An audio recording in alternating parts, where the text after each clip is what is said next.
Let's have a drum roll, because, who could it be? It could be anyone. We don't know. Oh my God, Trey!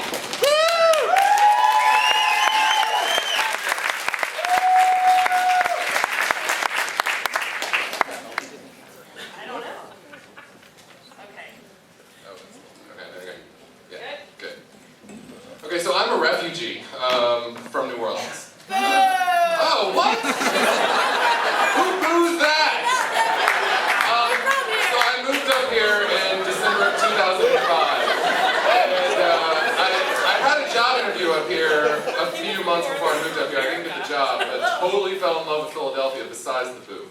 And an ex-boyfriend of mine in New Orleans, years before the hurricane, lost everything in the storm except his car, which he came back to get and stopped by my house on his way out of town. And was like, yeah, I live in Philadelphia, and I was like, oh, I love Philadelphia. I didn't get this job, but I totally love the city. And he was like, well, you should come stay with me. You can stay in my extra bedroom. It'll be great. You can make a go of it. And in retrospect, I feel like it's one of those things that people just kind of say in passing, and don't expect people to take them up on it. But I was like, oh yeah, okay, all right. A month later, I was in Philadelphia with 2 suitcases, and his spare bedroom became the office, and I was sleeping in his bed. So, and he didn't have a couch at the time either, or I would have slept on that. So, a couple weeks in, I meet this guy. He's a photographer. His name's Joe, and Joe and I hit it off, and I started hanging out with Joe, and much to my ex-boyfriend's chagrin. And one night I stay at Joe's until like 3, and this is in December.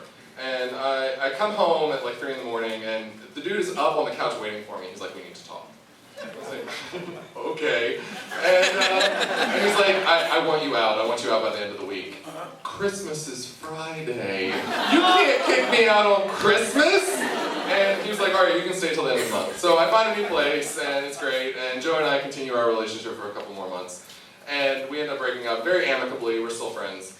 And years pass. And I end up dating this other artist. His name's Ryan. And Ryan and I had a really great relationship for about 4 months. It tends to be like a pattern for me. 4 months.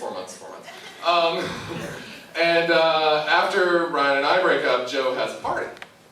And about a week after Ryan and I break up. So I go to Joe's party, and I'm having fun, and Joe's roommate's boyfriend, I know it gets confusing, Joe's roommate's boyfriend comes up to me in the middle of the party, and he's like, it's really great you're here. I can't believe you decided to come. And I was like, well, of course I came. Joe and I are friends. And he's like, well, no, just with everything that happened between Joe and Ryan. And I was like, what? What are you talking about? And he was like, well, they hooked up, right? And I was like, no. When did that happen? He was like, Tuesday. I was like, we broke up on Monday. So at this point, I wanted to punch Joe in the face. I really did. But I restrained myself. I acted the complete gentleman at the party. I left. But the problem is I didn't know how to throw a punch. I'm not a violent person. So I go to the one person who I knew would teach me how to throw a punch. That would be my downstairs neighbor. He was a drug dealer, like Nancy Botwin's Circus Series 3 of Weeds. And so I go and I'm like, teach me how to throw a punch, please. And so we get out couch cushions, and we spend about 30 minutes like throwing punches. So I leave with a fair knowledge of how to throw a punch, and so next I have to lure Joe into my trap.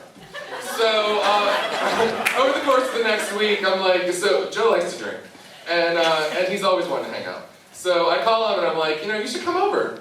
We can hang out after work sometime. So we make plans for Thursday, and as it gets later in the week, I'm getting more and more apprehensive about this plan, because Joe likes violence a little bit too much. I think he might like being punched in the face. So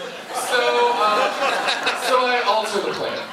I lived at the time at 15th and Spruce, 5 o'clock in the afternoon.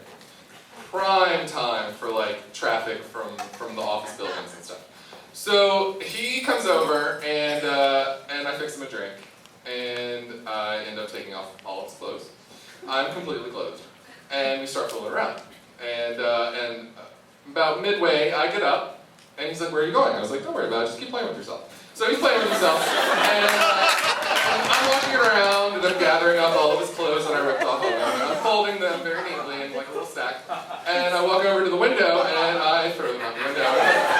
Get the fuck out of my house, you fucking whore. And he just looks at me with this look on his face, he's like, what? I was like, get the fuck out of my house, you hurt me. And so there's a scuffle ensues, and I kick him out of my house, lock the door, and he's banging on my door, he's like, my bag's in there! And I was like, well, you better get outside before somebody takes your shit, because it's going out the window too. So I throw it out the window, and I'm out the window, I'm looking, I'm waiting for the scene that's about to happen. People are walking down the street from the office buildings, looking around, like, what are all these clothes doing on the street? What's going on? I was like, stick around, it's gonna be a show. So I see Joe's head, like, poke out of the front door. He's like... And he's, like, scuffling out, like, gathering up his shit. I still have his shoes. So I'm, like, pelting him with his shoes. I was like, you fucking slut! All I care about is where your next cum shot's coming from! Fucking cum whore! Just yelling at all the vicinity. And he gathers it up, he gets his shit, he leaves. Like, 15 minutes later, I get a call from him. I was like, hello? He says, you're fucking crazy! I was like, and? And I'm sorry, I slept with Brian. Oh, I'm sorry, I threw your clothes out.